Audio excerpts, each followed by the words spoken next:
Vision கியா, நம்பகமான பார்வை. இப்ப யாரும் வர்ற வரைக்கும் காத்திருக்க தேவையில்லை.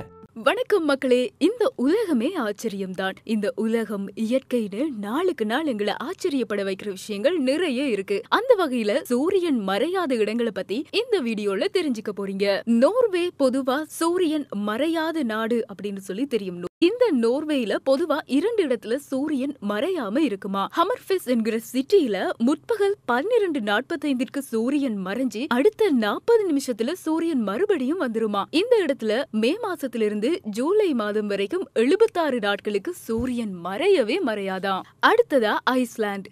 நுளம்புகளே இல்லாத நாடு இந்த ஐஸ்லாந்து அப்படின்னு சொல்லலாம். இந்த நாட்டுல ஜூலை மாசம் முழுக்க சூரியன் மறையாம இருக்குமாம். அடுத்தது கனடாவில் இருக்கக்கூடிய நுனாவூட். 3000 மக்கள் வாழக்கூடிய இந்த இடத்துல விண்டர் சீசன்ல 30 நாட்களுக்கு சூரியன் உதிக்கவே உதிக்காதான். ஆனா சம்மர் சீசன்ல இந்த இடத்துல 2 மாதம் வரைக்கும் சூரியன் மறையாம இருக்குமா. அதே போல கனடால இருக்கக்கூடிய யூகான் சொல்லக்கூடிய இடத்துலயும் சம்மர் டைம்ல 50 நாட்களுக்கு சூரியன் மறையவே மறையாதா. அடுத்ததா அலஸ்காவில் இருக்கக்கூடிய போரோ. இந்த இடத்துல 400 மக்கள் தான் இருக்கிறாங்களாம். இதுக்கான காரணம் அந்த இடத்துல இருக்கக்கூடிய குளிரான காலநிலை தானாம். டூரிஸ்டுக்கு ரொம்பவே அட்ராக்டிவான இடம் அப்படின்னு சொன்னா இந்த இடம்.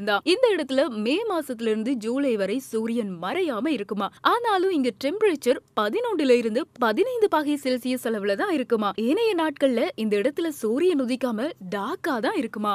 அடுத்தது ஸ்வீடன்ல இருக்கக்கூடிய கிரோனா. ஸ்வீடனோட நோர்த் சைட்ல இருக்கிற இந்த இடத்துல மேயிலிருந்து ஆகஸ்ட் மாதம் வரைக்கும் 100 நாள் சூரியன் மறையாம இருக்குமா. இங்க டெம்பரேச்சர் 15 இருக்கிறதால அதிக வெப்பத்திற்கான வாய்ப்பே இருக்காது. அடுத்தது பின்லாந்து. இங்க சம்மர் டைம்ல 75 நாட்களுக்கு சூரியன் மறையாம இருக்குமா. இது போன்ற சுவாரஸ்யமான இன்னும் ஒரு வீடியோவில் உங்களை சந்திக்கும் வரை விடைபெறும் நான் என்று உங்கள் அன்பின் பிராங்கா.